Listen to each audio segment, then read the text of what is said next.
మిత్రులారా, హర్షం నిర్వహిస్తున్నటువంటి 163వ అంతర్జాల సమావేశానికి స్వాగతం.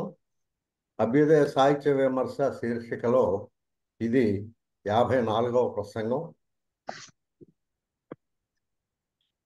జిఎన్ రెడ్డి గారి సాహిత్య విమర్శ, ఆయన అధ్యయనం గురించి ఆచార్య నాగపట్ల భక్తవత్సల రెడ్డి గారి విశ్లేషణని మనం ఇప్పుడు వినబోతున్నాం.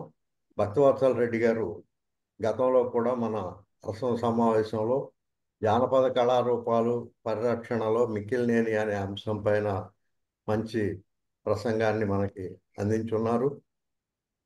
వారు ఈరోజు జిఎన్ రెడ్డి గారి మీద ప్రసంగిస్తారు. జిఎన్ రెడ్డి గారితో వ్యక్తిగతంగా పరిచయం ఉంది నాకు. నేను తిరుపతిలో పనిచేసినప్పుడు వారితో సన్నిహితంగానే తిరిగాం. వారు భాషాశాస్త్రంలో కూడా వారి అధ్యయనాలు ఉన్నాయి.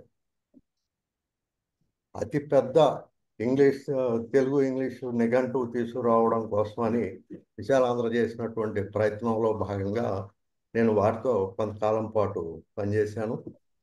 అయితే మొదటి భాగం దాదాపు 940 పేజీలు మొదటి భాగం పూర్తయిన తర్వాత రెండవ భాగం పని జరుగుతూ ఉండగా ఆయన ఆ కాలం మరణం చెందారు. అందువల్ల ఆ ప్రాజెక్టు ఆగిపోయింది. జిఎన్ రెడ్డి గారిని స్మరించుకుంటూ ఈరోజు కార్యక్రమానికి అధ్యక్షత వహించవలసిందిగా హర్షం రాష్ట్ర ప్రధాన కార్యదర్శి వల్లూరు శివప్రసాద్ గారిని ఆహ్వానిస్తున్నాను. వారు కార్యక్రమాన్ని కొనసాగిస్తారు. హర్షం నిర్వహిస్తున్నటువంటి జూమ్ సమావేశంలో పాల్గొన్నటువంటి పెద్దలు మరి కృపానందం గారు, ఇంకా సెమ్మన్న గారు, రెడ్డప్ప రెడ్డి గారు, డాక్టర్ బ్రహ్మానంద రెడ్డి గారు, ఇంకా ఎందరో పెద్దలు ఈ సమావేశంలో పాల్గొంటున్నారు. వారందరికీ ముందుగా నమస్కారాలు. అదేవిధంగా ఈరోజు ప్రధాన వక్త మన భక్తవత్సల రెడ్డి గారు. వారిని సంక్షిప్తంగా ఈ వేదికకు పరిచయం చేయటం నా బాధ్యత. ఈరోజు ఆచార్య జిఎన్ రెడ్డి గారి గురించి, వారు చేసినటువంటి సాహిత్య కృషి గురించి విమర్శన రంగంలో మాట్లాడటానికి మనకి భక్తవత్సల రెడ్డి గారు వేదిక మీదకి వచ్చారు. వారికి స్వాగతం పలుకుతా ఉన్నా. వారికి సంక్షిప్త పరిచయం, ఆయన తిరుపతి జిల్లా మహంకాళి దేవి పుత్తూరు అనేటటువంటి గ్రామం వారి స్వగ్రామం. తర్వాత వారు 1/7 జూలై అంటే ఇదే నెలలో వారు 1948లో జన్మించారు. వారు తిరుపతి శ్రీ వెంకటేశ్వర విశ్వవిద్యాలయంలో ఆ కాలేజీలో బిఏ చదివారు. ఆ తర్వాత ఎంఏ కూడా అక్కడే పూర్తి చేసి తర్వాత మదురై విశ్వవిద్యాలయం నుంచి పిహెచ్డి డాక్టరేట్ తీసుకున్నారు. ఆ తర్వాత వారు జానపద గిరిజన విజ్ఞాన పీఠంలో 1994 నుంచి 2008 దాకా ఆ శాఖలో ప్రొఫెసర్గా, పీఠాధిపతిగా పనిచేసి రిటైర్ అయ్యారు.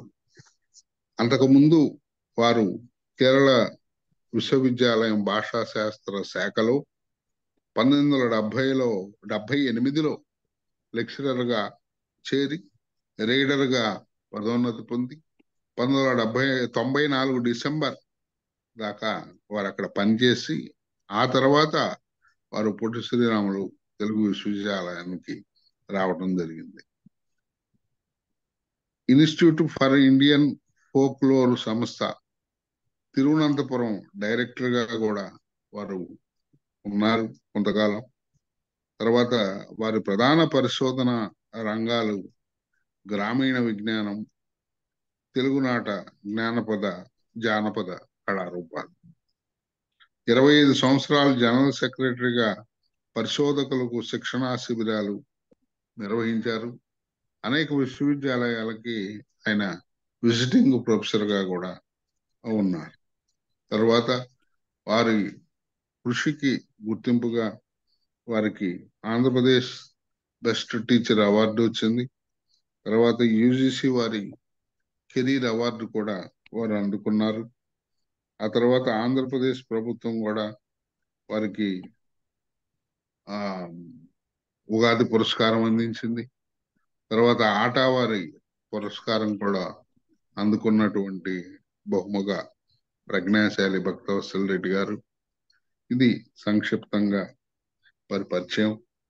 ముఖ్యంగా జానపద కళాకారులు, తర్వాత జానపద విజ్ఞానం గురించి వారి పరిశోధన ఎంతో గొప్పగా చేశారు. ఈరోజు జిఎన్ రెడ్డి గారి గురించి మనకు పరిచయం చేయవలసిందిగా, వారి కృషిని వివరించవలసిందిగా కోరుతూ భక్తవత్సల రెడ్డి గారిని ఆహ్వానిస్తున్నాను. సార్, అడిగోపుల వెంకటరత్నం గారి గురించి చెప్పండి. తర్వాత ఇటీవలే తిరుపతిలో మరణించారు అడిగోపుల వెంకటరత్నం గారు. దాదాపు ఆయన 25 గ్రంథాలు కవిత్వంలో వెలువరించినటువంటి మంచి కవి. ఆయన జీవితంలో ఆయన నాగార్జున యూనివర్సిటీలో కొంతకాలం ఇంచుమించు రిటైర్ అయ్యేదాకా బహుశా ఇంజనీర్ గా పనిచేశారు ఆయన. అప్పుడు గుంటూరులో మా అర్సం వేదికల మీదకి అనేక సందర్భాల్లో ఆయన రావటం, అనేక కార్యక్రమాల్లో ఆయన కూడా పాల్గొనటం జరిగింది.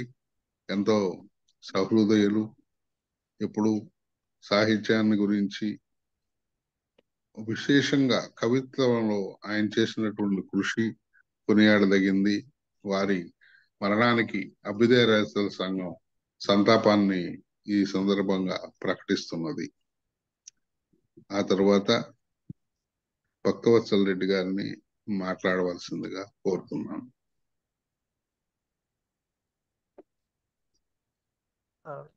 నమస్తే సార్. ఈరోజు ఈ ఆంధ్రప్రదేశ్ అభ్యుదయ రచయితల సంఘం అరసం వారు నిర్వహిస్తున్న ఈ అంతర్జాల సదస్సులో మా గురువు గారి అయిన ఆచార్య జిఎన్ రెడ్డి గారిని గురించి మాట్లాడడానికి నాకు అవకాశం కల్పించినటువంటి ఆనంద్ గారికి, ఈనాటి సభాధ్యక్షులు అరసం రాష్ట్ర ప్రధాన కార్యదర్శి వల్లూరు శివప్రసాద్ గారికి, ఇంకా ఇందులో పాల్గొంటున్న చాలామంది పెద్దలు, పరిశోధకులు, మిత్రులు అందరూ ఉన్నారు. వారందరూ కూడా పేరు పేరున ముందుగా ధన్యవాదాలు తెలియజేసుకుంటూ, ఈ నెలలోనే ఆచార్య జిఎన్ రెడ్డి గారు 1989లో ఆయన చనిపోయారు. ఆ సందర్భం కూడా ఈ నెలలోనే రావడం, వారిని ఒక్కసారి గుర్తు చేసుకుని వారికి జోహార్లు అర్పించడం కూడా ఇందులో భాగంగా ఉంటుంది అనే ఉద్దేశంతో నేను మరోసారి మీ అందరు కూడా ధన్యవాదాలు తెలియజేసుకుంటూ, ఇప్పుడు జిఎన్ రెడ్డి గారిని గురించి కొన్ని, ఎందుకంటే ఆయన ఒక మేరు పర్వతం, ఆయనకి సంబంధించిన అన్ని విషయాలని ఈ ఒక కొద్ది సమయంలో చెప్పడం అనేది అయ్యేపడి కాదు. అందుకని నేను కేవలం ఆయన అధ్యయన రీతిని గురించి మాత్రమే, అది కూడా ఒక 2-3 పుస్తకాలు ఆధారంగా మాత్రమే నేను ఆయన యొక్క చెప్పడానికి నేను ప్రయత్నం చేస్తాను.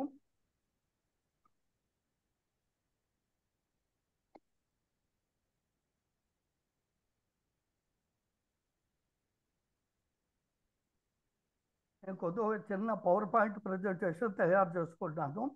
కారణం ఏంటంటే ఇటువంటి సభల్లో మాట్లాడినప్పుడు ఒక్కొక్కసారి మనకు తెలియకనే వేరే దారిలో పోవడానికి కూడా అవకాశం ఉంటుంది.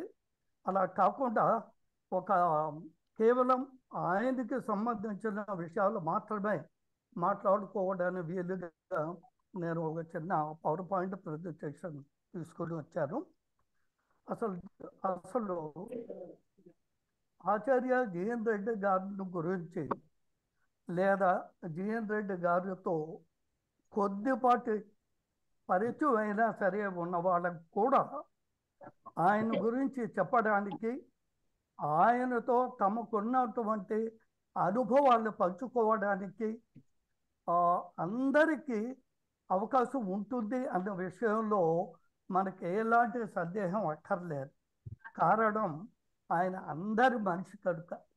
ఆ అందరి మనుషుల గురించి మాట్లాడుకునేటప్పుడు ఏదో కొన్ని విషయాలకు మాత్రమే ఈరోజు పరిమితమై మాట్లాడుకోవడానికి నేను ప్రయత్నం చేస్తాను. ఆచార్య జిఎన్ రెడ్డి వ్యక్తిత్వం బహుముఖేనం. ఆయన్ని మనం ఏ దృష్టితో చూసినా, ఏ వైపు నుంచి చూసినా అక్కడ ఒక జిఎన్ రెడ్డి గారు కనబడతారు. నాకు ఉన్నటువంటి నేను బిఏలో విద్యార్థిగా, ఎంఏలో విద్యార్థిగా, ఆ తర్వాత నా ఉద్యోగ నిర్వహణలో నా థీసిస్కి ఆయన వచ్చి అడ్జుడికేటర్గా నా థీసిస్ రాయడంలో నాకు ఆయన ఎంతో హెల్ప్ చేశారు.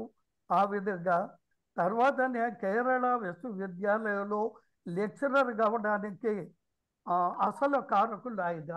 ఆ విధంగా ఆయనతో నాకు చాలా పరిచయం ఉంది. చాలా దగ్గరగా ఆయన యొక్క మనస్తత్వాన్ని చూసే అవకాశం నాకు దొరికింది. ఇదేమి నా ఒక్కడి సొంతం కాదు, ప్రతి ఒక్కరికి ఇలాంటి అనుభవాలు ఉంటాయి.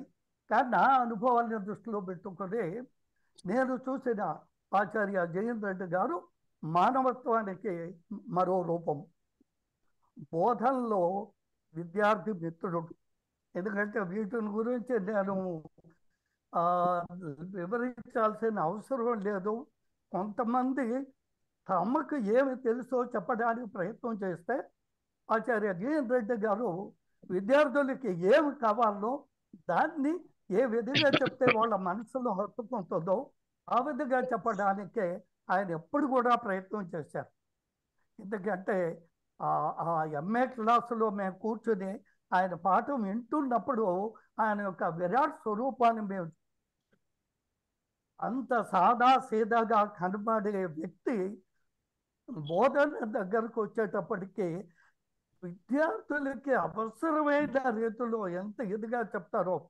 మనం ఏదైనా ప్రశ్న అడిగినా కూడా ఇది ఆయన ఎప్పుడు బదులు చెప్పరు.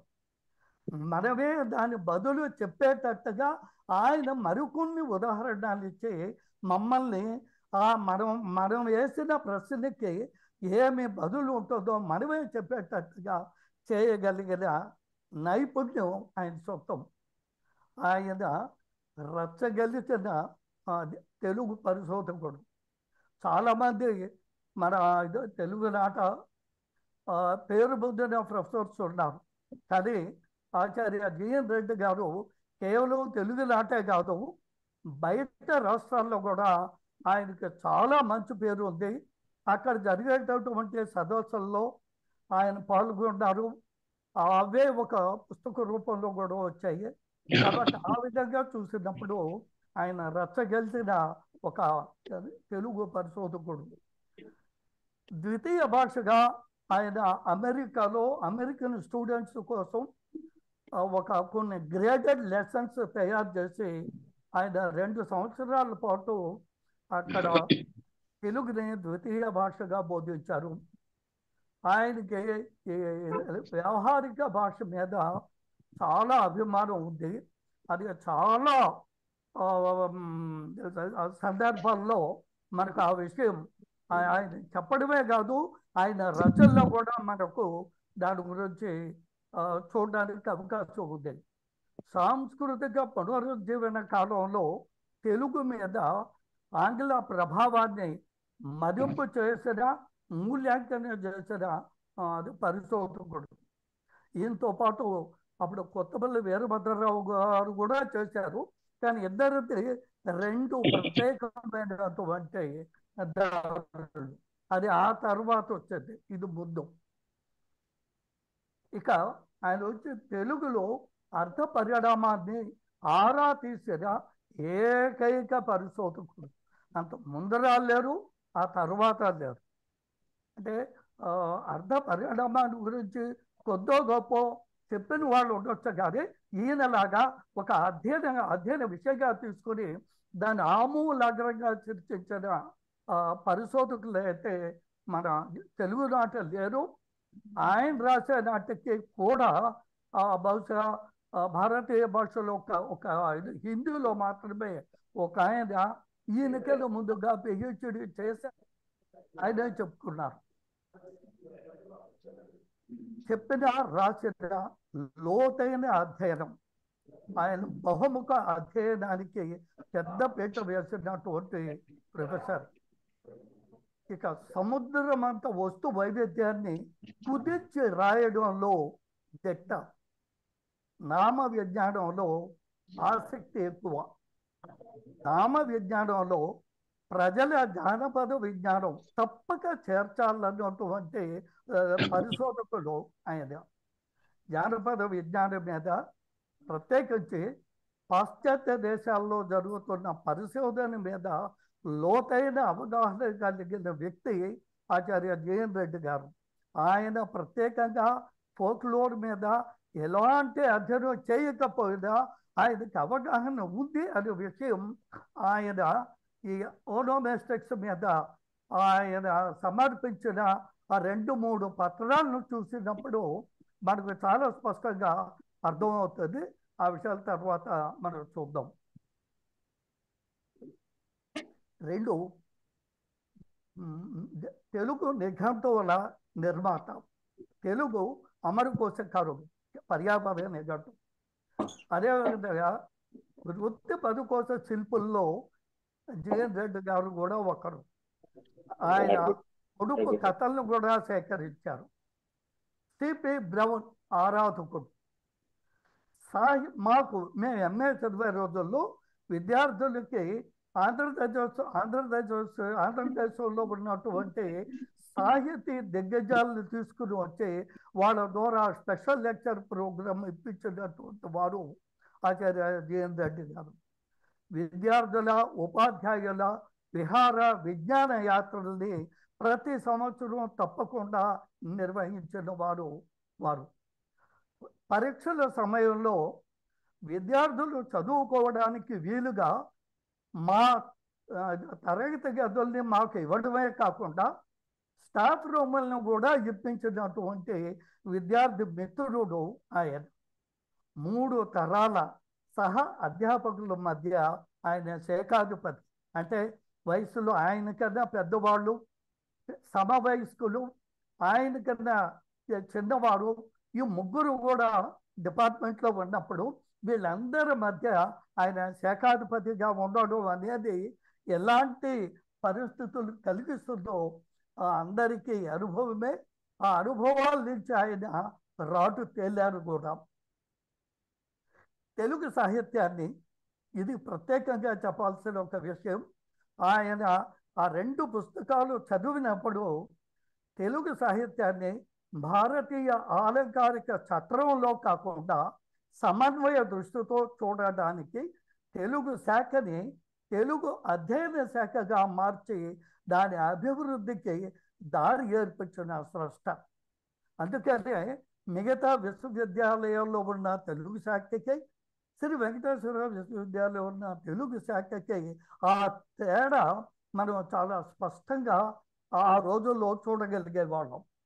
శ్రీ వెంకటేశ్వర ఉపాధ్యక్షులు వారే ఆచార్య జేఎన్ రెడ్డి గారు. వీరి అసలు పేరు గోళ్ళ నారాయణ స్వామి రెడ్డి గారు. 1927 డిసెంబర్ 12వ తేదీ జన్మించి జూలై 13, 1989లో ఆయన చనిపోయారు. వాళ్ళ అమ్మ నాన్న కృష్ణారెడ్డి గారు, తులసమ్మలు, మహాసముద్రం వీళ్ళ ఊరు. ఈయన ప్రాథమిక స్థాయిలో ఆనాడు వేదికల్లో ఆ వయసు ఉన్న వాళ్ళందరికీ ఇది అనుభవంలో ఉండేదే. వాళ్ళు చదవాల్సింది పెద్ద బాల శిక్ష. ఎప్పుడైతే పెద్ద బాల శిక్ష ఉంటుందో దాంతోపాటు అమరకోశం, ఆంధ్రనామ సంగ్రహం, కళ్యాణం, గజేంద్ర మోక్షం, ఇంకా చెప్పాలంటే సంస్కృతంలో ఉన్న బాలరామాయణం కూడా పాఠ్యాంశాలుగా ఉండేటివి. అది ఎందుకంటే ఆ అనుభవం వచ్చేది, నాకు కూడా ఉంది. అటువంటి అనుభవంలో ఆయన ప్రాథమిక విద్యాభ్యాసం చేశారు. అయితే ఆ రోజుల్లో ఇప్పట్లాగా ప్రతి ఊర్లోనూ స్కూల్స్ లేవు గనక ఆయన ఆ తర్వాత చదువుకోవడానికి చాలా ఇబ్బంది పడ్డారు. అయినా సరే చిత్తూరులో ఆయన SSLC 1944లో పాస్ అయినారు.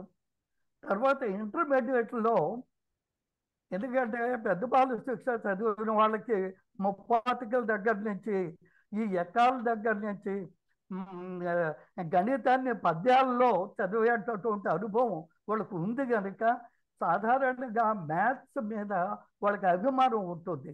ఆ విధంగానే ఆచార్య జీన్ రెడ్డి గారు కూడా హై స్కూల్ అయిన వెంటనే ఇంటర్మీడియట్లో మ్యాథమెటిక్స్ గ్రూప్లో చేరాలనుకున్నారు.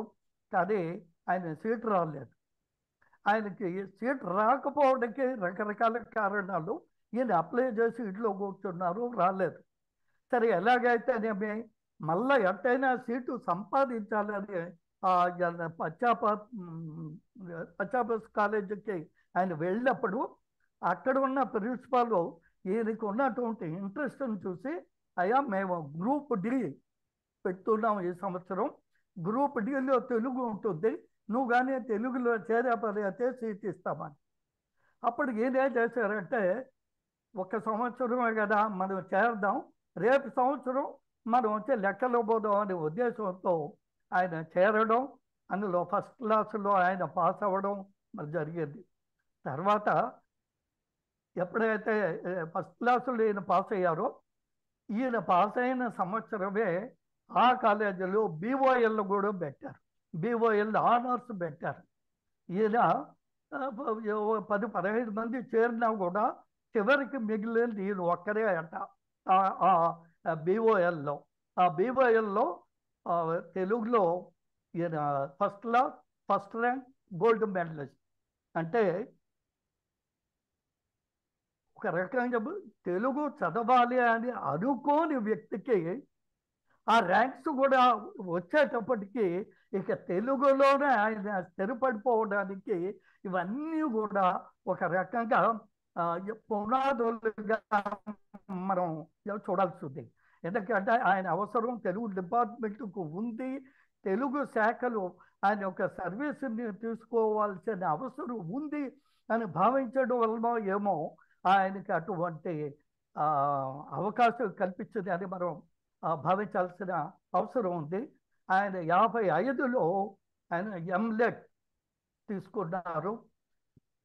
దానికి the influence of English on Telugu literature, దాని 1800 నుంచి 1950 దాకా ఆ రోజుల్లో పేరు మోసిన డిసిప్లిన్కి పేరు మోసినటువంటి భూపతి లక్ష్మీనారాయణ గారు గైడు. అది మద్రాస్ యూనివర్సిటీలో మొట్టమొదటి MLET కూడా. తర్వాత 62లో ఈయన స్టడీ ఆఫ్ తెలుగు సెమాంటిక్స్ అనే దాని మీద మద్రాస్ విశ్వవిద్యాలయం నుంచి 62లో PhD తీసుకున్నారు. ఇక ఉద్యోగ బాధ్యతల్లో అందరికీ తెలిసిందే, 49లో ఆయన ప్రెసిడెన్సీ కాలేజీలో ట్యూటర్గా చేరారు. తర్వాత 50-57 మధ్య అసిస్టెంట్ ప్రొఫెసర్ ప్రెసిడెన్సీ కాలేజ్. 57 జూలైలో రాష్ట్ర విభజన వల్ల ప్రెసిడెన్సీ కాలేజీలో ఉన్న తెలుగు వాళ్ళని రాజమండ్రి కాలేజీ పంపించారు. అలా ఆయన రాజమండ్రి కాలేజీకి రావడం, కొద్ది రోజుల్లోనే పూనాలో సమ్మర్ స్కూల్ ఇన్ లింగ్విస్టిక్స్ అనేది వాళ్ళు కండక్ట్ చేస్తుంటే అందులో పోయి ఆయన చేరారు. ఆ తర్వాత అది అయిపోయిన తర్వాత అక్కడ ఆయన అడ్వాన్స్డ్ కోర్స్ ఇన్ లింగ్విస్టిక్స్ కూడా చేశారు. అది అయ్యి మరి తిరిగి వచ్చినప్పుడు అనంతపురం గవర్నమెంట్ కాలేజీలో చేరారు. 59లో శ్రీ వెంకటేశ్వర విశ్వవిద్యాలయం తెలుగు శాఖలో ఆయనకి లెక్చరర్గా ఉద్యోగం వచ్చింది.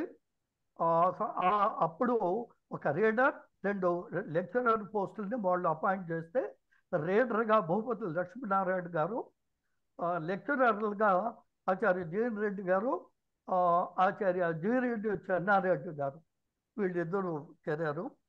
64లో ఈయన మ్యాడిసన్కి వెళ్ళి విస్కాన్సన్ యూనివర్సిటీలో 2 ఏళ్ళు అక్కడ వచ్చి తెలుగు ద్వితీయ భాషగా బోధించారు. బోధన అయ్యి తిరిగి వచ్చే టైంలో ఇక్కడ రీడర్ పోస్ట్కి ఇంటర్వ్యూ జరిగాయి. ఆయన పరోక్షంగా ఆయన ఇంటర్వ్యూకి పోకపోయినా కూడా అప్పుడు ఆయన్ని రీడర్గాను, అలాగే ఆచార్య కోరాడ మహాదేవ శాస్త్రి గారిని మరో రీడర్గాను, తర్వాత ఒక లెక్చరర్ను కూడా వాళ్ళు అప్పుడు అపాయింట్ చేశారు. 65 ఏప్రిల్లో ఆయన తెలుగు శాఖాధ్యక్షులుగా బాధ్యత తీసుకున్నారు. 65 సెప్టెంబర్లో తెలుగు శాఖలో ఆచార్యులుగా ఆయన నియమించబడ్డారు. తన 37వ ఏట. అతి పెద్ద వయసులో తెలుగు ప్రొఫెసర్ అయిన ఏకైక వ్యక్తి ఆచార్య జీఎన్ రెడ్డి గారు. ఇక సమ్మర్ స్కూల్ ఇన్ లింగ్విస్టిక్స్ గురించి ఒక విషయం చెప్పుకోవాలి. కారణం ఏంటంటే ఆచార్య జీఎన్ రెడ్డి గారి భవిష్యత్ అధ్యయన రీతిని పూర్తిగా మార్చిన సంభవం ఈ సమ్మర్ స్కూల్ ఇన్ లింగ్విస్టిక్స్. ఈ సమ్మర్ స్కూల్ ఇన్ లింగ్విస్టిక్స్లో భారతదేశంలోనే దాదాపు 40 మంది డెక్కన్ కాలేజ్ పూనా, అందులో భాషాశాస్త్ర విభాగంలో కేల్కర్ అనే ఆయన ఉండేవారు. ఆయన కొంతమంది పాశ్చాత్య ఆచార్యులు తీసుకుని వచ్చి వాళ్ళ ద్వారా మొట్టమొదటిసారి 57-58లో భారతదేశంలో సమ్మర్ స్కూల్ ఇన్ లింగ్విస్టిక్స్ అనే దాన్ని ఆయన 1 నెల పాటు ఆయన దాన్ని జరిపించారు, కండక్ట్ చేశారు. అది అయిన తర్వాత ఆచార్య జీఎన్ రెడ్డి గారికి రాక్ ఫెల్లర్ ఫెలోషిప్ వచ్చింది. ఆ రాక్ ఫెల్లర్ ఫెలోషిప్ వల్ల అడ్వాన్స్డ్ కోర్స్ ఇన్ లింగ్విస్టిక్స్ అని చెప్పి మరో సంవత్సరం పాటు ఆయన అదే కాలేజీలో ఈ లింగ్విస్టిక్స్ చదవడానికి తనకు అవకాశం దొరికింది. ఇది జరిగినప్పుడే 62-64లో ఆయన విస్కాన్సన్ యూనివర్సిటీలో తెలుగుని ద్వితీయ భాషగా బోధించడానికి ఆయనకి అవకాశం వచ్చింది. అలా ఆయన అమెరికా వెళ్ళారు. పూర్తిగా భాషాశాస్త్రం మీద ఆయనకి ఒక సాధికారత వచ్చింది. అమెరికాలో కూడా ఉండడం వల్ల దాని మీద ఇంకొంత పరిజ్ఞానాన్ని సంపాదించుకోవడానికి ఆయనకి అవకాశం అభ్యర్థి. అయితే ఇక్కడ ఒక గొప్పతనం అని నేను చెప్పాను, కానీ ఒక కాకతాళీయంగా జరిగిన విషయం ఏంటంటే అమెరికా ప్రయాణానికి 1 రోజు ముందు, అంటే రేపు మద్రాసులో ఫ్లైట్ ఎక్కాలి, ఈ రోజు ఆయన పిహెచ్డి వచ్చినట్టు ఆర్డర్ వచ్చింది యూనివర్సిటీ నుంచి. అదేవిధంగా అమెరికా నుంచి తిరిగి వచ్చేటప్పుడు ఆయన మెడ్రాసులో దిగేటప్పటికీ ఆయన్ని రీడర్గా సెలెక్ట్ చేశారని పేపర్లో పబ్లిష్ అయ్యింది. ఆ 2 కూడా అది కాకతాళీయంగానే అవి జరిగాయి. కానీ ఆయనకు మాత్రం బాగా గుర్తు పెట్టుకోవడానికి పనికొచ్చున్నారు. ఇక అమెరికా నుంచి తిరిగి వచ్చిన తర్వాత ఆయన వ్యక్తిత్వాన్ని గురించి ఆయన చెప్పుకున్న 2 మాటలు మనం వింటే అవి ఎన్ని అనుభవం ఉన్న ప్రతి ఒక్కరికి అవి అక్షరాల నిజం అనే విషయంలో ఎవరికి ఎలాంటి వ్యతిరేకత అయితే ఉండదు. ఆయన అంటారు, అమెరికాలో గడిపిన 2 ఏళ్ల జీవితంలో నా వ్యక్తిత్వంలో అపూర్వంగా ఎలాంటి మార్పులు జరగలేదు, కానీ నాలో ఉన్న కొన్ని లక్షణాలు ఇంకా బలపడ్డాయి. ముఖ్యంగా ఆత్మగౌరవం. పరోక్షంగా ఇతరుల గురించి లేనిపోనివి చెప్పకుండా ఉండడం, ఎవరు ఏది చెప్పినా విన్నదంతా వెంటనే నమ్మకుండా అది నిజమా కాదా అని తేల్చుకోవడానికి ప్రయత్నించడం. ఉపాధ్యాయుడు అన్నవాడు డాంబికంగా జీవించకూడదు. అకాడమిక్ కమిట్మెంట్ కలిగి ఉండాలి. అనుకున్నదే చెప్పాలి, చెప్పిన మాట మీద నిలబడాలి, పంక్చువాలిటీ పాటించాలి. అమెరికన్లకు సాధారణంగా ముఖస్థుతి, ఊకదంపుడు మాటలు ఇష్టం ఉండదు, పైగా అసహించుకుంటారు కూడా. నేను అంటే ఇది ఆయన జిఎన్ రెడ్డి జీవిత రేఖల్లో అమెరికా లో ఉన్న 2 ఏళ్ల అనుభవాన్ని గురించి ఆయన చెప్పినటువంటి మాటలు. ఇందులో అన్నీ కూడా యథార్థమైనవి, అందులో ఏమి పొల్లు పోయేది ఏమీ లేదన్న విషయం అందరికీ అనుభవంలో ఉన్న విషయమే. ఆయన ఏమీ రాసినట్టే ఉండదు.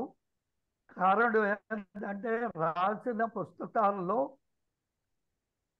ఒక 90% ఆయన షష్ఠి పూర్తి సందర్భంలో లేదా దానికన్నా కొద్ది రోజులు ముందుగా మాత్రమే అవన్నీ పబ్లిష్ అయ్యాయి. ఒకటి స్టడీ ఆఫ్ తెలుగు సెమాంటిక్స్ 66లో శ్రీ వెంకటేశ్వర యూనివర్సిటీ పబ్లిష్ చేస్తుంది. తర్వాత మ్యాడ్సన్లో a graded reader in news paper Telugu 66లో ఒకటి, a graded reader in modern Telugu with glossary 67లో ఒకటి. ఈ 2 కూడా ఆయన నేను కేరళ యూనివర్సిటీలో చేరిన తర్వాత దాన్ని చూడమని చెప్పి నాకు ఇచ్చారు. ఎందుకంటే నేను కూడా తెలుగు ద్వితీయ భాషగా అక్కడ బోధించాల్సిన అవసరం పడింది కనుక ఆయన నాకు ఇచ్చినటువంటి అవి ఒక నిధి అని నేను చెప్పాలి. మూడోది, 4వది influence of English on Telugu literature. ఎప్పుడో 57లోనో ఎప్పుడో వచ్చిన పుస్తకం 88 దాకా అది అది ప్రింట్ కాలేదు. అలాగే selected essays of CP brown on Telugu literature and culture, అది 87. ఆ తర్వాత ఆయన లెక్చర్స్ ఆన్ తెలుగు స్టడీస్, పొడుపు కథలు, భాషా విజ్ఞాన పరిచయం, పీఠికలు, ఇంకా చాలా బుక్స్ ఆయన రాశారు. బ్రౌన్ లేఖలు, తర్వాత మాండలిక వృత్తి పదకోశాలు, నిఘంటువులు, ఇవన్నీ కూడా ఆయన రాసినటువంటి బుక్స్. అయితే నేను వీటన్నిటిని గురించి మాట్లాడటం లేదు. కేవలం 2 లేదా 3 పుస్తకాల్లో ఆయన అధ్యయన వైవిధ్యం, ఆయన అధ్యయనంలో ఉన్న లోతు గురించి మాత్రమే నేను ఇక్కడ మాట్లాడాలనుకుంటున్నాను. సార్, నాకు ఎంత time sir? Sir 15 minutes sir, 50 నిమిషాలు తీసుకోండి. సరే సార్, సరే sir, thank you sir. So ఈయన 1955లో ఎంలెట్ డిగ్రీ కోసం మద్రాసు విశ్వవిద్యాలయం సమర్పించిన సిద్ధాంత వ్యాసవేది ఆ రోజు గైడ్ కూడా భూపతి గారే. ఇదే భూపతి గారు ఈయన వచ్చి లెక్చరర్ అయినప్పుడు ఈయనతో పాటు ఆ రోజు రీడర్ అయింది కూడా ఆయనే. సో 50 దాకా ఉన్న తెలుగు సాహిత్యాన్ని విహంగ వీక్షణం చేస్తూ ఆంగ్ల సాహిత్య ప్రభావం తెలుగు సాహిత్యం మీద ఎలా పడిందో, ఎంతవరకు ఉందో మూల్యాంకనం చేయడం ఈ రచన యొక్క ఉద్దేశం. సో నిర్దిష్ట లక్ష్యానికి అనుగుణంగానే ఈ సిద్ధాంత గ్రంథం ప్రాచీన సాహిత్యాన్ని దిగ్మాత్రంగా పరిచయం చేస్తూ ఆంగ్ల ప్రభావం ప్రత్యక్షంగా పరోక్షంగా ఏ మాధ్యమాల ద్వారా వచ్చిందో బేరేజు వేసుకుంటూ ఆ ప్రభావం తెలుగు సాహిత్య ప్రక్రియలైన కవిత్వం, నాటక రంగం మీద ఎంతవరకు పడిందో విశ్లేషించడం ఈ గ్రంథంలో మనకు కనబడుతుంది. అందులో జిఎన్ రెడ్డి గారి విశ్లేషణలో ఎంత సాధికారత ఉందో, మదింపు వేయగలిగిన సత్తా ఉందో, మూల్యాంకనంలో విశిష్టత ఏమిటో మనం చూడాలంటే వారి మాటల్లోనూ చూడాల్సి వస్తుంది. అవి ఎందుకంటే ఈ పుస్తకాలు అన్నీ కూడా ఇంగ్లీష్లో రాసినట్టు కనుక ఆయన మాటల్ని యథాతథంగా ఏదో ఒక 2-3 విషయాలు మాత్రమే నేను ఇక్కడ చెప్పాలనుకుంటున్నాను. సో ఒకటి, ప్రాచీన సాహిత్యాల గురించి ఆయన చెప్తూ ఇవన్నీ కూడా శృంగారపరమైనటువంటి అంటే 15-16 శతాబ్దం నుంచి శృంగారపరమైనటువంటి కావ్యాలు ఎక్కువగా వచ్చాయి. ఇవి 17-18 శతాబ్దం నాటికి వెర్రితలలు వేశాయి. అందులో the 17th and 18th century indulged a great deal in sexual themes, freely violating all canons of decency. Contrary to ethical principles, they portrayed sex in a vulgar manner. ఇది ఆయన దక్షిణాంధ్ర యుగం మీద ఆయన ఇచ్చిన assessment. So the history of ancient Telugu literature, it may be without much hesitation, was the history of translation and adaptation from Sanskrit. ఇది అందరూ చెప్పిన విషయమే. కానీ ఆ తర్వాత ఉన్న విషయం, ది విన్నపములు ఆర్ వచనములు of Krishnamacharya and the sankirtanas of Annamacharya from the characteristic contribution of Andhra. ఇవి ఆంధ్రుల యొక్క గొప్పతనాన్ని, మౌలికతను చూపించే సాహిత్య ప్రక్రియలుగా ఆయన చెప్తారు. సో ఈ Telugu poetry in the past, ఇది చాలా ముఖ్యమైనటువంటి ఒక పాయింట్గా నేను భావిస్తున్నాను. Telugu poetry in the past did not align itself much with the life and reality of people. ఎందుకంటే ప్రజల యొక్క జీవన విధానమే సాహిత్యానికి పునాదిగా ఉండాలని చెప్పి మనకు నాట్యశాస్త్రంలో భరతుడు చెప్తారు. అదేవిధంగా తమిళంలోని తొల్కాప్యంలో కూడా అదే మాట చెప్తారు. కానీ మన తెలుగు సాహిత్యం వచ్చేటప్పటికీ ప్రజల యొక్క జీవితం అనే దానికి ప్రతిబింబం మన తెలుగు సాహిత్యంలో ఎక్కడా కనబడదు. ఏవో కొన్ని కావ్యాలు తప్ప అనేది ఆయన చెప్పినటువంటి ఒక మాట. అదేవిధంగా 19వ శతాబ్దంలో it was a decadent state of lacking vigour and originality both in form and content. ఇది కూడా చాలా మంది చెప్పిన మాటే, అందుకనే ఇంగ్లీష్ ప్రభావం వచ్చింది. సో ఆయన చెప్పిన ఆ భావాల్ని ఒక్కసారి బేరేజ్ వేసుకుంటే, సాంస్కృతిక పునరుజ్జీవన కాలంలో తెలుగు సాహిత్యం మీద ఆంగ్ల ప్రభావంతో పాటు బెంగాల్ ప్రభావం కూడా ఉంది. అది ఒక పాయింట్ చాలా ప్రధానంగా. అంటే ఆంగ్ల ప్రభావమే కాకుండా మనకు ఈ బెంగాల్ ప్రభావం కూడా ఉంది. దానికి ఈ ప్రత్యక్ష ప్రభావం ఉండడానికి ప్రధాన కారణంగా విద్యా సంస్థల స్థాపన. అప్పుడు మిషనరీస్ కానీ గవర్నమెంట్స్ కానీ, అదేవిధంగా నెల్లూరులో విఆర్ కాలేజ్ స్థాపించిన ఈ లోకల్ బాడీస్ కానీ, ఇవి ఒక ప్రత్యక్షమైనటువంటి ఆంగ్ల ప్రభావాన్ని కల్పించాయని ఆయన అంటారు. రెండోది విద్యా సంస్థల స్థాపన. ఇది పాశ్చాత్యులు తెలుగు భాషకు చేసిన సేవ. ఇందులో ఒక 7-8 మంది తెలుగు భాష మీద order brown, William brown, CP brown, తర్వాత ఇంకా చాలా మంది ఉన్నారు. 7-8 మంది రాసినటువంటి తెలుగు గ్రామర్ను గురించి ఆయన మరో పేపర్లో ఆయన దాని గురించి చెప్తారు కూడా. ఇది ఆనాటి తెలుగు వాళ్ళ మీద, తెలుగు సాహిత్యం మీద ప్రభావం చూపించినవి, ప్రత్యక్ష ప్రభావం అనేది ఆయన చెప్పే మాట. ఇక ప్రింటింగ్ అండ్ ప్రెస్ కూడా దాని ప్రభావాన్ని చూపించింది. అయితే మత, సాంఘిక, సాంస్కృతిక అంశాల ద్వారా బెంగాల్ పరోక్ష ప్రభావం చూపింది. అలాగే జాతీయోద్యమం కూడా. ఆయన వివేకానంద చెప్పిన మాటల్ని మదింపు చేసే విధానం చూడండి. Swami Vivekananda, a product of English education, urged that India should not become a colorless copy of Europe, and he insisted that it should develop an Indian line with inspiration drawn from her spiritual and cultural heritage. అంటే ఆ సంక్షిప్తీకరణ అనేది ఆ పిండి తార్థాన్ని ఎంత గొప్పగా ఆయన తీసుకుని చెప్తారు అనేది మనం ఎలాంటి భావనల ద్వారా అర్థం చేసుకోవచ్చు.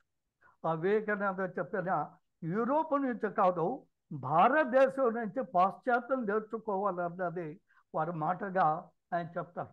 ఇక తెలుగు సాహిత్యానికి సంబంధించి ఆంగ్ల ప్రభావం 3 తరాల మీద పడింది. ఒకటి కందుకూరి వీరేశలింగం, గురజాడ అప్పారావు. వీళ్ళ మీద సాంఘిక, మత, రాజకీయ, సాహిత్య ప్రభావం ఉంది అని అంటారు. అంటే కేవలం సాహిత్య ప్రభావం కాదు, ఈ సాహిత్యేతర ప్రభావం కూడా ఆంగ్లం నుంచి వీళ్ళకి అబ్బింది అనేది ఆయన తీసుకుని వచ్చాడు ఒక ప్రతిపాదన. ఈ రెండో తరంలో రాయపురం సుబ్బారావు, బసవరాజు అప్పారావు లాంటి వారి మీద ముందటి తరానికి కదా ఆంగ్ల సాహిత్య ప్రభావం, అలాగే బెంగాలీ సాహిత్య ప్రభావం వీళ్ళ మీద ఎక్కువగా పడింది. ఇక మూడోది, ఈయన భావకవులే కాకుండా అప్పటికే అరసం రావడం, అఖిల భారత అభ్యుదయ రచయితల సంఘం ఏర్పడడం, ఆంధ్రప్రదేశ్లో అభ్యుదయ రచయితల సంఘం, తర్వాత దాంట్లో అన్ని రకాల కవులు, అంటే అన్ని రకాల ఉద్యమాలకి, భావాలకి సంబంధించిన కవులు చేరడం, ఇవన్నీ కూడా వచ్చినప్పుడు ఆయన ఏమంటారు అంటే ఆంగ్ల లేదా పాశ్చాత్య ప్రభావం మాత్రమే కాకుండా ప్రపంచ సాహిత్య ప్రభావం కలిగిన మూడో తరం మీద కూడా ఈ ప్రభావం ఉంది అని చెప్పడం ఆయన చెప్పిన మరో పాయింట్. ఇంకా మూడో తరానికి చెందిన కుకుండ వెంకటరత్నం, ఆవిలకొలను సుబ్బారావు లాంటి వారు ఉన్న వారి సాహిత్యం మీద ఆంగ్ల ప్రభావం అనేది పడలేదు అన్నది నిక్కచ్చిగా ఆయన చెప్తారు. పరిశోధకుడు ఎలా ఉండాలో చూడాలనుకుంటే ఏ ఏ ఆకారాల్ని సమీకరించుకోవాలో తెలియాలంటే the influence of English on Telugu literature అదే వారి ఎంలెట్ థీసిస్ని తప్పకుండా చదవాల్సిందే. చెప్పే విషయం మీద స్పష్టత, ప్రాథమిక సమాచారం మీద సాధికారత ఉంటే తప్ప ఇలాంటి గ్రంథాలు రావు. ఇవన్నీ కూడా ఆయనకి 30 ఏళ్ల లోపు ఆయన రాసినటువంటి గ్రంథం ఇది. తర్వాత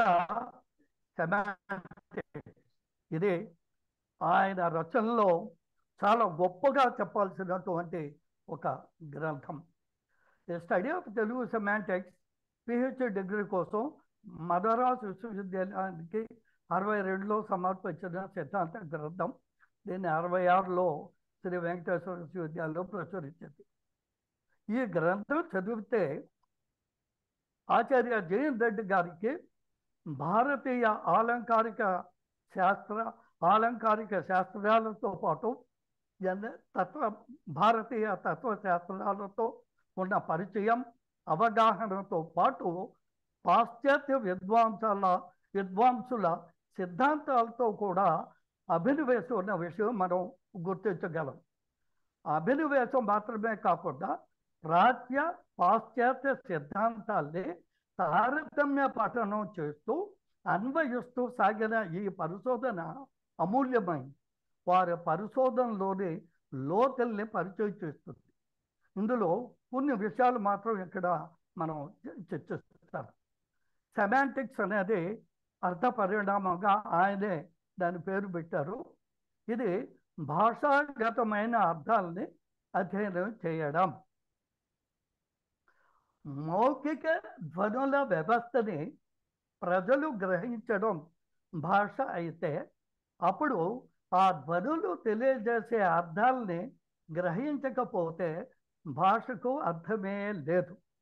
ఈ వాక్యాన్ని మనం అర్థం చేసుకోవాలంటే భాషాశాస్త్ర విభాగంలో తొలినాళ్లలో జరిగినటువంటి పరిశోధన గురించి మనకు అర్థం కావాలి. ఎందుకంటే ఈ సౌండ్స్, ధ్వనులు అనేటివి కేవలం ఆర్బిటరీ అని వాళ్ళు చెప్పుకుని వస్తారు. ఆర్బిటరీ అయినటువంటి ఆ ధ్వనుల గురించి మాత్రమే మనం భాషాశాస్త్రంలో అధ్యయనం చేస్తాము. ఎందుకంటే అది చెప్పాలంటే the categorisation is one of the important factor in the study of linguistics. Categorisation అన్నప్పుడు ఫోనిమ్ మార్ఫిమ్ అనేది మనం ఎక్కడ వచ్చి నిర్వచిస్తే ప్రపంచంలో ఎక్కడ పోయినా అదే నిర్వచనం అదే విధంగా ఉంటుంది. కానీ సెమాంటిక్స్ పదం యొక్క అర్థం దగ్గరకు వచ్చినప్పుడు ఒకే రకమైన అర్థం ఎప్పుడూ ఉండదు. ఎందుకంటే ఒక పదం ఒక కాలంలో ఒక అర్థం ఉంటే తర్వాత కాలంలో అర్థం మారవచ్చు. ఉదాహరణకి నన్నయ్య సాహిత్యంలో ఉన్న కంపు. కంపు అంటే అప్పుడేమో సువాసన, ఆ తర్వాత దుర్వాసన లేదా ఇది దుర్గంధం. అదేవిధంగా సంస్కృతంలో నీళ్ళ కళేబర అని చెప్పి మనం బ్రహ్మాండంగా పాడుకుంటాం. ఆ కళేబర అంటే శరీరం అనే అర్థం అక్కడ ఉంటే ఇప్పుడు కళేబరం అంటే శవం అనే అర్థం ఉంది. అంటే పదాల యొక్క అర్థం అనేది ఎప్పుడు స్టాటిక్ కాదు, ఇట్ ఈస్ డైనమిక్.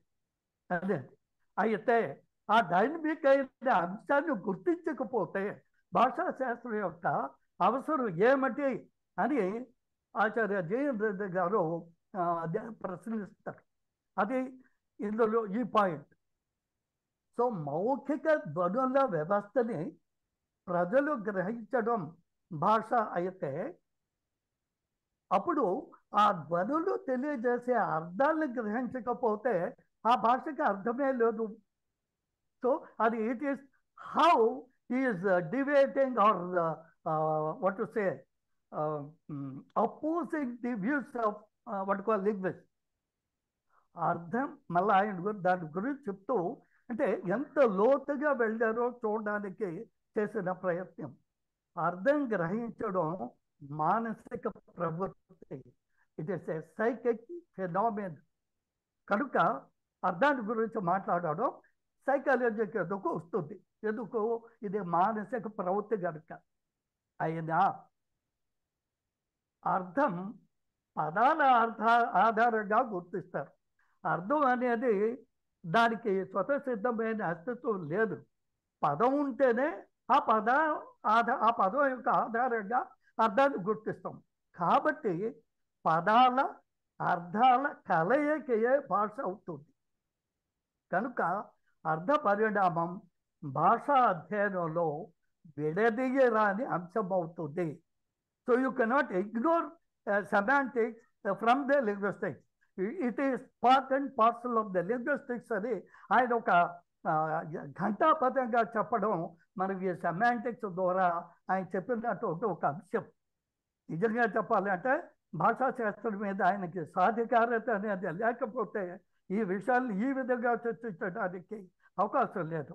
కారణం ఏంటంటే బ్లూమ్ఫీల్డ్ వచ్చేదాకా కూడా సెమాంటిక్స్ను వాళ్ళు ఎవరూ గుర్తించలేదు. బ్లూమ్ఫీల్డ్ వచ్చినా ఆయన ఫోనిమ్ మార్ఫమ్ యొక్క కనుసన్నల్లోనే సెమీమ్ అనే దాన్ని ఆయన వాడుకుని వచ్చారు. ఈయన ఆ సెమీమ్ కూడా సెమాంటిక్స్కి సంబంధం లేదని వాదిస్తారు ఆచార్య జయన్ రెడ్డి గారు. అయ్యింది. So the concept of unit గురించిన చర్చ ఆచార్య జయన్ రెడ్డి గారు చాలా గొప్పగా తీసుకుని వస్తారు. భాషాశాస్త్రంలో structural unit is the minimal unit. అదే ఫోక్లోర్ దగ్గరకు వచ్చేటప్పటికి narrative unit is the smallest unit. ఇక సెమాంటిక్స్లో semantic unit or sememe is the minimal unit. ఈ విషయాల గురించి ఆయన చాలా బాగా ఈ కావ్యం ఈ రీసెర్చ్ వర్క్లో ఆయన దీని గురించి చర్చిస్తారు. ఇక భాషాశాస్త్రవేత్త వర్ణనాత్మక, చారిత్రక, సింక్రానిక్, డైక్రానిక్ పద్ధతుల్లో అర్థ పరిణామాన్ని గుర్తించవచ్చు.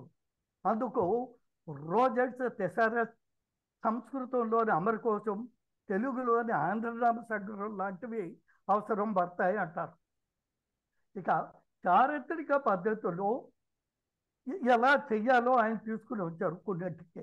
ఎందుకంటే న్యూ ఇంగ్లీష్ డిక్షనరీ నమూనాలో మనం ఒక డైక్రానిక్ పద్ధతిలో ఒక భాష ఒక కాలం నుంచి ఇంకో కాలానికి ఎలా మారుతూ వచ్చేదో చెప్పడానికి ఆయన దీన్ని తీసుకుని వస్తారు. ఈ చారిత్రక పద్ధతుల్లో రెండోది, ఇది ఇంపార్టెంట్, రెండోది అర్థ పరిణామం వెనుక ఉన్న మానసిక ప్రక్రియ, సైకిక్ ప్రాసెస్ వల్ల కలిగే ఆ సాధారణ అర్థం కన్నా అతీతమైన అర్థం గ్రహించడం. ఇప్పుడు ఒకసారి మనకి అందరికీ తెలుసు, ఒకప్పుడు రామారావు గారు ముఖ్యమంత్రిగా ఉన్నప్పుడు ఈనాడు పేపర్లో పెద్దల గలాట అని చెప్పి ఒక శీర్షిక వచ్చింది రాజ్యసభ సభ్యుల గురించి. అక్కడ పెద్దలు అనే మాటని ఆయన దాంట్లో ఉన్నటువంటి వాళ్ళు సపోర్ట్ చేయడం కన్నా వాళ్ళు విమర్శించడానికి ఆయన వాడారు. ఆ అర్థం రావాలంటే ఇది ఇలాంటి అది ఒక సైకిక్ ప్రాసెస్ వల్లనే అవుతుంది అన్నది మనం అర్థం చేసుకోవాల్సిన అంశం. దీనికి భాషా చరిత్ర నిర్మాణం తప్పనిసరి. బహుశా ఈ ప్రభావ చేతన ఏమో తెలియదు, కానీ ఆ తర్వాత ఆచార్య భద్రరాజు గారి సంపాదకత్వంలో తెలుగు భాషా చరిత్ర శాసనాల దగ్గర నుంచి ఆధునిక యుగం దాకా ఒక రచన అయితే వచ్చింది. ఇంత చెప్పిన తర్వాత ఆయన అంటారు, ఆయన సెమాంటిక్స్ ఆ దారిలో డెవలప్ కాలేదు, అందుకనే భాషా శాస్త్రంలో సెమాంటిక్స్ ఒక భాగంగా అభివృద్ధి చెందలేదు. సో పదాల్ని వాటి అర్థాల నేపథ్యంలో అధ్యయనం చేయడమే సెమాంటిక్స్. పదాల్ని భాషా శాస్త్రంలో లాగా నిర్మాణాత్మక కనిష్ట గణాలు అంటే స్ట్రక్చరల్ మినిమల్ యూనిట్గా కాకుండా సెమాంటిక్ యూనిట్గా ఉండాలని ఆయన చెప్పుకొస్తారు. ఇంకా కూడా ఇందులో ప్రధానంగా మనం చూడాల్సిన విషయం ఏంటంటే, భారతీయ అలంకారికులు మనం అభేద, లక్షణ, వ్యంజన పదార్థాల మీద చేసినటువంటి చర్చలు, తర్వాత మీమాంసం, వైశేషిక లాంటి ఈ మన సిద్ధాంతాల్లో దీని మీద జరిగినటువంటి చర్చల్ని ఆయన మొత్తం ఒక ఇంట్రడక్టరీ లెవెల్లో వాటి గురించి చెప్పుకుంటూ వస్తారు. చెప్తూ వాక్య పర్యాయాన్ని గురించి గొప్పగా చెప్తారు. వాక్య పర్యాయంలో భర్తృహరి తీసుకుని వచ్చిన స్ఫోట సిద్ధాంతం అంటే మొట్టమొదటిసారి భారతీయ ఆలంకారికుల్లో లేదా భారతీయ వ్యాకరణ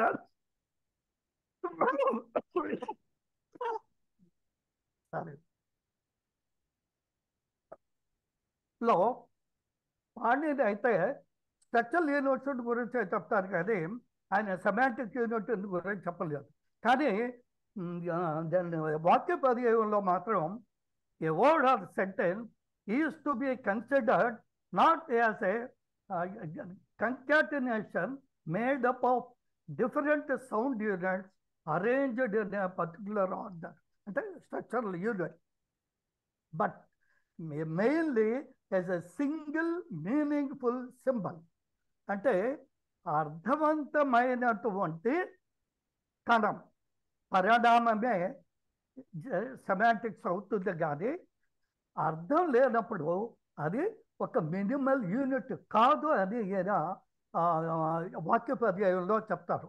ఆ విషయాల గురించి చర్చిస్తారు స్ఫోట కింద. అయితే పతంజలి మహాభాష్యం రాసిన పతంజలి స్ఫోట అనే సాంకేతిక పదాలు తీసుకొని స్ఫోటకి ధ్వనికి ఉన్నటువంటి ఆ సాంకేతిక అర్థాలను వివరిస్తూ ఇదే విషయాలు చెప్తున్నటువంటి ఫెర్డినాండ్ డి ససోర్ అనే ఆ రోజుల్లో ఆయన సాంస్క్రిట్ ప్రొఫెసర్గా ఉండేవారు. ఆయన వచ్చి లింగ్విస్టిక్స్లో ఆయన కాంట్రిబ్యూషన్ చాలా ఉంది. ఆయన వాడినటువంటి లా లాంగ్ అండ్ లా పరోన్ అనే రెండు కాన్సెప్ట్స్ని ఈ పతంజలి మహాభాష్యంలో చర్చించిన స్ఫోట, ధ్వని అనే రెండు కాన్సెప్ట్కి వాటి మధ్య ఉన్న సాదృశ్య భేదాలని ఈయన చర్చిస్తారు. అలాగే పతంజలికి వాక్య పర్యాయం భర్తృహరి సిద్ధాంతాలకి మధ్య ఉన్న సాదృశ్య భేదాలని చర్చిస్తారు. అదేవిధంగా ఫెర్డినాండ్ డి ససోర్కి భర్తృహరికి ఉన్న సాదృశ్య భేదాలని చర్చిస్తారు. తర్వాత ధ్వని సిద్ధాంతం కూడా చెప్తారు.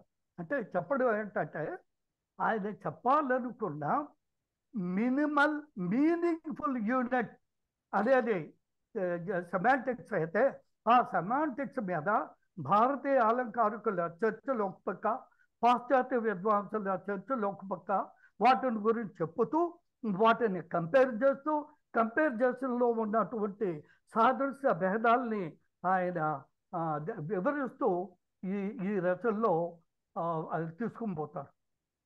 అలాగే our study is not based on the same suggested by the Bloomfieldian in analogy to polymorphism, but the word which has a semantic autonomy, అది అంటే అర్థవంతమైన స్వతసిద్ధమైన అర్థం కలిగించే పదం మాత్రమే మినిమల్ యూనిట్ అవుతుంది. And which is a complex of sounds in it self. ఈ పదం మళ్ళా వచ్చే భాషా శాస్త్రంతో సమర్థిస్తుంది. వాళ్ళు చెప్పినట్టే స్ట్రక్చర్ అనేది it is a complex of sounds arranged in a specific manner అనేది కూడా ఆయన తీసుకుని వస్తారు. సో ఆ విధంగా ఆయన ఈ అర్థ పరిణామాన్ని గురించి చెబుతూ అవి ఎలా ఉన్నాయో తెలుగు సాహిత్యం ఆధారంగా మోటివేషన్, పోలీనియం, తర్వాత హోమోనియం, సినోనియం, కాంటెక్స్ట్, ఎమోటివ్ ఎలిమెంట్ అనే 5 అంశాల ఆధారంగా ఆయన తెలుగు సాహిత్యంలో భాషలో ఉన్నటువంటి అర్థ పరిణామాన్ని ఆయన ఇందులో చర్చిస్తూ తీసుకుని వస్తారు. ఈ చర్చల్లో వందల కొద్ది ఉదాహరణల్ని, వాటి వివరణని మనం ఈ పుస్తకంలో చూడగలం. ఒక మాటలో చెప్పాలంటే భారతీయ సిద్ధాంతాల్ని, పాశ్చాత్య చర్చల్ని, భాషావేత్తల ప్రతిపాదనల్ని విశ్లేషించి సమన్వయించి రాసిన గ్రంథం ఈ స్టడీ ఆఫ్ తెలుగు సెమాంటిక్స్. ఇంత క్లిష్టమైన అంశాన్ని అందుకేనేమో తర్వాత ఎవరు స్పృశించలేదు. ఇక్కడ ఏంటంటే మనం ప్రత్యేకంగా చెప్పాల్సింది, కేవలం 30-32 సంవత్సరాల లోపల ఆయన అటు భారతీయ అలంకారిక శాస్త్రాన్ని, తర్క సిద్ధాంతాల్ని, ఆంగ్లేయ సిద్ధాంతాల్ని, భాషా శాస్త్రాన్ని ఆయన అధ్యయనం చేసి వాటన్నిటిలో ఉన్నటువంటి సాదృశ్య భేదాలని సమన్వయం చేసుకుంటూ సెమాంటిక్స్ అధ్యయనం ఎలా ఉండాలో రూపీకరించడం ఆయన ఈ సెమాంటిక్స్లో చేసినటువంటి గొప్ప కాంట్రిబ్యూషన్. అయితే మన దురదృష్టం ఏమిటంటే తెలుగు అధ్యాపకులు కానీ, తెలుగు విద్యార్థులు కానీ ఇంగ్లీష్లో ఒక పుస్తకం వస్తే అది మంది కాదు అని చెప్పి దాని జోలికి పోయేవాళ్ళు కాదు. దానివల్ల ఒక నిధిని మనం పోగొట్టుకున్నామని నాకైతే అనిపిస్తుంది. ఎందుకంటే ఈ పుస్తకం చదివిన తర్వాత తెలుగు స్కాలర్స్లో ఇంత పకడ్బందీగా, ఇంత సమన్వయంతో చర్చించిన దాఖలాలు అయితే చాలా తక్కువ. అసలు ఉన్నాయో లేదో కూడా చెప్పాల్సిన, అంటే సందేహం వచ్చే అవకాశం కూడా ఉంది. అటువంటి గొప్ప గ్రంథం ఈ సెమాంటిక్స్. ఇంకా సార్ ఇంకొక 5-6 నిమిషాలు. ఓకే సార్, నేను వచ్చి 5 నిమిషాలు పర్వాలేదు, ఒక 5 నిమిషాలు తీసుకోండి. Sir thank you sir. ఎందుకంటే ఆయన గురించి చెప్పాలన్నప్పుడు కొంచెం ఈయన ఆయా సందర్భాల్లో రాసిన, సదస్సుల్లో సమర్పించిన కొన్ని డిఎల్ఏ, డ్రైవ్డన్ లింగ్విస్టిక్స్ అసోసియేషన్, అదేవిధంగా ప్లేసినియం సొసైటీ ఆఫ్ ఇండియా, వీటిల్లో ప్రెసిడెంట్గా ఉన్నప్పుడు ప్రెసిడెన్షియల్ అడ్రస్ దృష్ట్యా ఈయన రాసినటువంటి కొన్ని వ్యాసాలని సంకలనం చేసి అవన్నీ కూడా ఇంగ్లీషులోనే ఉన్నాయి. వాటిని లెక్చర్స్ అండ్ తెలుగు స్టడీస్ పేరుతో ఈ 1988లో వాళ్ళు దాన్ని ప్రచురించారు. ఇందులో చాలా అంశాలు ఉన్నాయి. నేను 1-2 వ్యాసాల గురించి మాత్రమే నేను మాట్లాడతాను. జీన్ రెడ్డి గారు రాసిన మొదటి వ్యాసం ఇది 1956 నవంబర్లో ది సండే స్టాండర్డ్ అనే పత్రికలో ఇది పబ్లిష్ అయ్యింది. దాని ఇది హెడ్డింగ్ వచ్చి సిపి బ్రౌన్ ఇండాలజిస్ట్ అని చెప్పి దాని కింద he he he thought Telugu Pandit how to study classics. ఇది ఆయన ఇచ్చిన టైటిల్. ఈ విషయంలోనే మనం తీసుకోగలిగితే ఎంత భావం వస్తుందో మనకు తెలుగుతుంది. ఎందుకంటే సిపి బ్రౌన్ గారు కూడా ఆయన రాసినటువంటి రచనలో నేను తెలుగు భాష చదివే నాటికి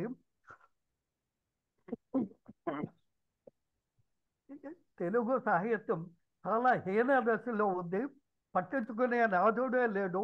ఈ తాళపత్ర గ్రంథాల్లో అది కొన్ని హస్తప్రతుల్లో ఉన్నాయి, వాటి చూసేవాళ్ళే లేరు.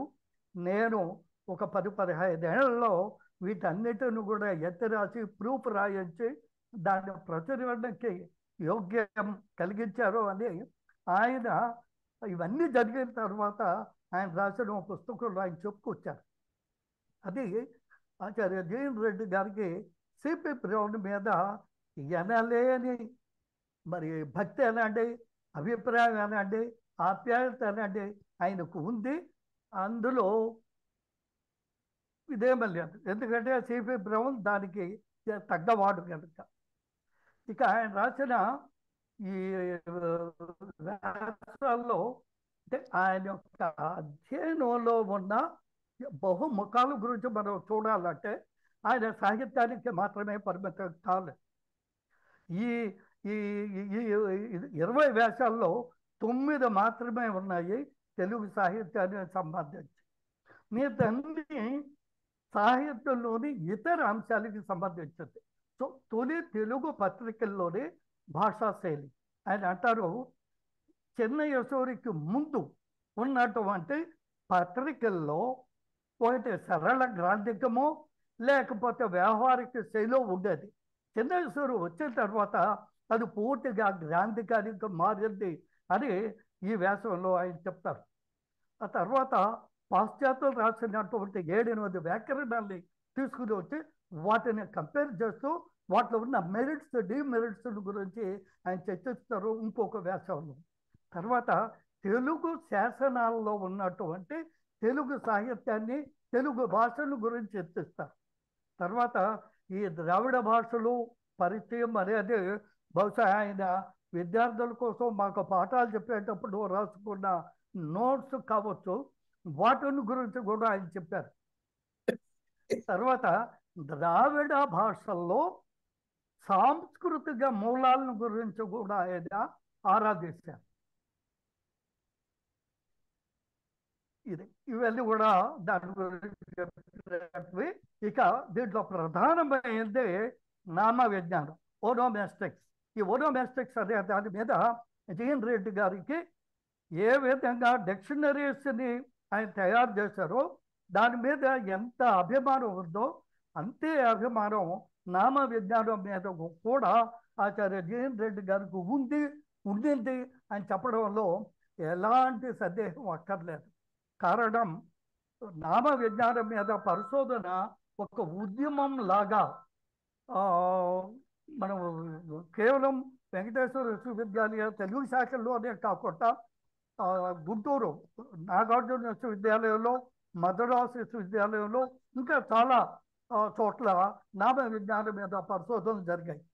ఇవే కాకుండా ఆయన యూజీసీ నుంచి ఒక మేజర్ రీసెర్చ్ ప్రాజెక్ట్ తీసుకుని వచ్చి రాయలసీమ నామ విజ్ఞానం మీద ఒక 3 ఏళ్ల పాటు ఒక ప్రాజెక్టు కూడా ఆయన చేశారు.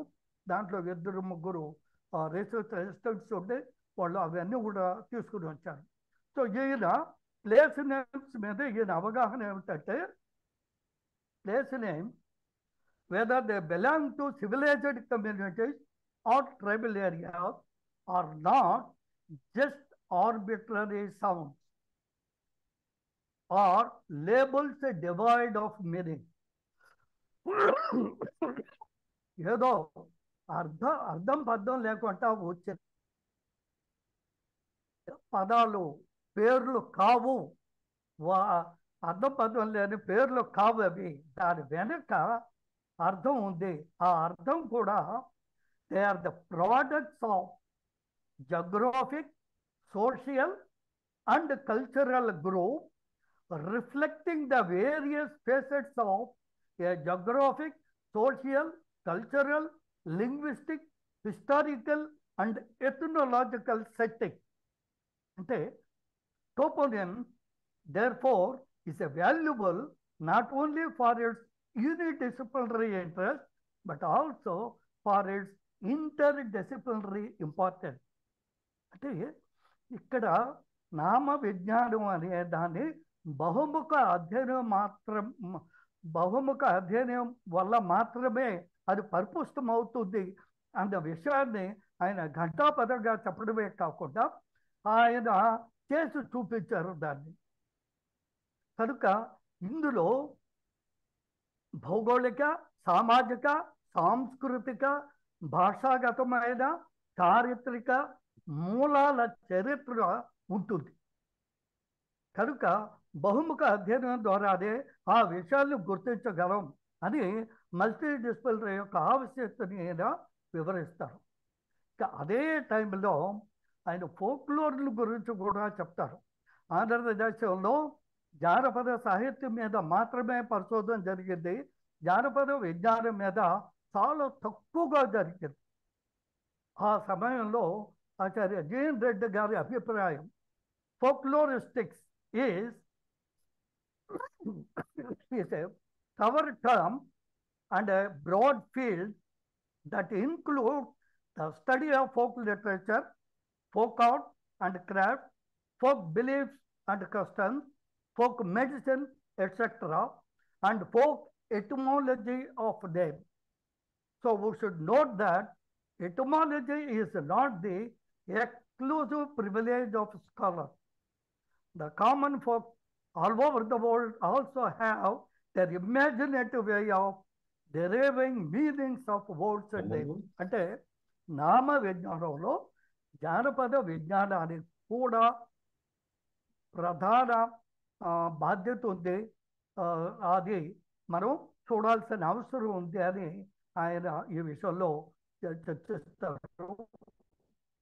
ఇంకా కూడా ఫోక్ యొక్క దీన్ని ఆయన డిఫైన్ చేయడం, while etymology is scientific in it's mode of enquiry. అంటే శాస్త్రీయ పద్ధతిలో చేసేటటువంటి పరిశోధన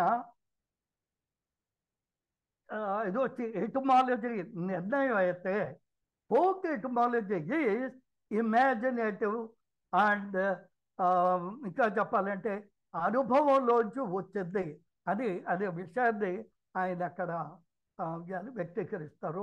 ఇంకా ఫోక్లోర్ గురించి చాలా విషయాలు చెప్పారు ఆయన. ఒక విషయం మనం గుర్తించుకోవాలి, చాలా ఆయన ఎంత విప్లవవాదో, ఎంత ధైర్యంగా ఈ మాట చెప్పారో మనం చూడాల్సి ఉంది. అదేమిటంటే most Indian are of mixed race and no ethnological boundaries could be drawn in India.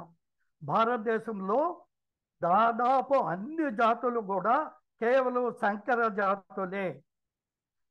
సంకర జాతులే అయినప్పుడు వాటి యొక్క మూలాల యొక్క సరిహద్దుల్ని మనం గీయడానికి చూడడానికి అవకాశం లేదు అన్నటువంటి ఒక విషయాన్ని ఆయన చెప్తారు. ఇది the intermixture of diverse races with their different languages and cultural types on the Indian soil from prehistoric times resulted in the external diversity and basic unity among the Indian people. అంటే సంకర జాతి వల్ల రకరకాల ఇది వస్తుంది, ఏది divorce races, కులాల్లో, మతాల్లో, ప్రాంతాల్లో వైవిధ్యం ఉంది. కానీ వాళ్ళ మధ్య ఒక సంకరం చేయబడిన ఒక అంశం ఏదైతే ఉందో అది మాత్రం భారతదేశంలో ఏకత్వాన్ని చూపిస్తుంది అని ఆయన తీసుకుని వచ్చారు. దానికి ఎంతమంది దాన్ని అంగీకరిస్తారో తెలియదు, కానీ ఈ విషయాన్ని ఆయన 70లో చెప్తారు. 74లో అనుకుంటారు. 74లో ఈ పద్యం చెప్పారు, ఈ వాక్యం చెప్పారు. అయితే ఇప్పుడు రీసెంట్గా మీకు తెలుసు, ప్రపంచవ్యాప్తంగా జినోమ్ ప్రాజెక్ట్ ఒకటి జరుగుతుంది. ఈ జినోమ్ ప్రాజెక్ట్ మీద భారతదేశంలో కూడా పరిశోధన జరుగుతుంది. ఒక 6 నెలల ముందర తమిళనాడు నుంచి వాళ్ళు చేసిన ఒక పరిశోధన, దాని యొక్క రిజల్ట్ వాళ్ళ వ్యాస రూపంలో పెట్టారు. దాని ప్రకారం తమిళనాడులోను తెలుగునాట 2 రాష్ట్రాల్లోనూ గత మూలాల యొక్క శాతాన్ని ఎక్కువగా రిటైన్ చేసుకున్నటువంటి వర్గాల్లో మాల, మాదిగ, అలాగే ఆ సమూహాలకు సంబంధించిన ఇతర కులాల వాళ్ళలో ఎక్కువగా ఉంది. ఎవరైతే ఓసీ దాని ఏమంటారు, మనం ఫార్వర్డ్ కమ్యూనిటీస్ అని అనుకుంటున్నారో వాళ్ళ మధ్య ఈ సాంకర్యం లేకపోతే ఈ మూలాల యొక్క శాతం చాలా తక్కువగా ఉంది అన్నది ఈ జెనో ప్రాజెక్ట్ మనకు తీసుకుని చెప్పినటువంటి ఒక నగ్న సత్యం. ఈ జెనో 2023లో లేదా 24లో ఉండే 74లో ఆచార్య జీఎన్ రెడ్డి గారు చెప్పిన విషయాన్ని ఒకసారి కంపేర్ చేసుకుంటే ఆయన యొక్క స్పృహదృపి, ఆయన యొక్క ఇది ఎంత ఉందో మనం అర్థం చేసుకోవడానికి అక్కడ ఉంది. తర్వాత జీఎన్ రెడ్డి పీఠికలని ఒకటి 2017లో వచ్చింది. దీన్ని మేము 72లో మేము ఎంఏ చదివిన నేను, ఆచార్య రాచవాళ్ళ చంద్రశేఖర్ రెడ్డి, ఇంకా ఇక్కడనే దీంట్లో పాల్గొంటున్న ఆచార్య వెంకటముని రెడ్డి, ఇంకా చాలామంది, వీళ్ళందరూ కూడా చేరి జీఎన్ రెడ్డి గారు 61 పీఠికలు రాశారు. అందులో 2 పీఠికలు ఆయన పుస్తకాలకు సంబంధించినవి. వాటన్నిటిని కూడా పుస్తక రూపంలో దాన్ని తీసుకుని వచ్చాము. ఉంది ఇంత పెద్ద సార్, ఒకే ఒక్క నిమిషం అయిపోయింది, ఒక్క నిమిషం. ఇంత పెద్ద, ఇంత డెప్త్ ఉన్నటువంటి ఒక పరిశోధకులు, ఒక ఉపాధ్యాయుడు పొడుపు కథల మీద కూడా ఓ దాదాపు 1600 పొడుపు కథల్ని ఆయన సేకరించి పెట్టుకున్నారు. ఆయన షష్ఠపూర్తి సమయంలో దాన్ని కూడా పబ్లిష్ చేశారు. ఒక భాష నేర్చుకునే క్రమంలో వర్ణోత్పత్తి స్థానాల మీద అవగాహన చాలా అవసరం. కానీ మాతృభాష మాధ్యంగా చదువుకునే ప్రాథమిక పాఠశాల విద్యార్థులకి ఈ సైద్ధాంతిక విషయాలను బోధించలేము. ఆ లోటు తీర్చే సాధనం లేదా మాధ్యమం ఈ పొడుపు కథలు. ఇది ఆయన చెప్పింది. ఆయన ఇచ్చే కొన్ని పొడుపు కథలు ఉన్నాయి. ఇక ఈ షష్ఠపూర్తి ఉత్సవం చూసిన వాళ్ళకి అలాంటి ఉత్సవం ముందు కానీ తర్వాత కానీ ఒక అధ్యాపకుడికి జరిగిన దాఖలాలు అయితే లేవు. అలాంటి మహనీయుడి గురించి చెప్పుకోవడానికి ఈరోజు నాకు అవకాశం కల్పించారు. ఆయన రచనలు చూస్తుంటే ఆయనలో ఉన్న విప్లవం, ఆ విప్లవ బుద్ధి లేదా విప్లవకారుడికి ఉండాల్సిన గుణాలు అన్నీ కూడా ఉన్నాయి. కానీ ఆయన ఎక్కడ కూడా బయటపడింది లేదు. ఆ నిశ్శబ్ద విప్లవకారునికి జోహార్లు అర్పిస్తూ నాకు ఈ అవకాశం కల్పించిన ఆంధ్రప్రదేశ్ అభ్యుదయ రచయితల సంఘానికి, ప్రత్యేకించి ఆనంద గారికి, అలాగే ఒల్లూరి గారికి, ఇంకా మా మిత్రుడు రాచపాళ్ళ చంద్రశేఖర్ రెడ్డి గారికి, ఇంకా ఇందులో పాల్గొన్న ఎందరో పెద్దలు, మిత్రులు, పరిశోధకులు ఉన్నారు. అందరూ కూడా పేరు పేరున ధన్యవాదాలు తెలియజేసుకుంటూ నమస్తే.